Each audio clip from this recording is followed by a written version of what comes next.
છોટાઉદેપુરના સિંગલદા ગામેથી ઝડપાયું ગાંજાનું વાવેતર. ભગુ રાઠવા નામના ખેડૂતે પોતાના ખેતરમાં અન્ય પાકની આડમાં ગાંજાનું વાવેતર કર્યું. બાતમીના આધારે એસઓજીની ટીમે રેડ કરીને ખેતરમાંથી 124.790 કિલોના 151 વાવેતર કરેલા ગાંજાના છોડ જપ્ત કર્યા, જેની કિંમત અંદાજિત 62.39 લાખ આંકવામાં આવી રહી છે.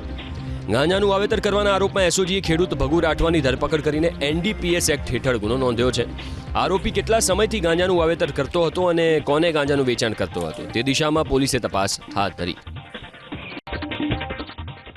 છોટાઉદેપુરના સિંગલદા ગામેથી ઝડપાયું ગાંજાનું વાવેતર. ભગુ રાઠવા નામના ખેડૂતે પોતાના ખેતરમાં અન્ય પાકની આડમાં ગાંજાનું વાવેતર કર્યું. બાતમીના આધારે એસઓજીની ટીમે રેડ કરીને ખેતરમાંથી 124.790 કિલોના 151 વાવેતર કરેલા ગાંજાના છોડ જપ્ત કર્યા, જેની કિંમત અંદાજિત 62.39 લાખ આંકવામાં આવી રહી છે. ગાંજાનું વાવેતર કરવાના આરોપમાં એસઓજીએ ખેડૂત ભગુ રાઠવાની ધરપકડ કરીને એનડીપીએસ એક્ટ હેઠળ ગુનો નોંધ્યો છે. આરોપી કેટલા સમયથી ગાંજાનું વાવેતર કરતો હતો અને કોને ગાંજાનું વેચાણ કરતો હતો તે દિશામાં પોલીસે તપાસ હાથ ધરી.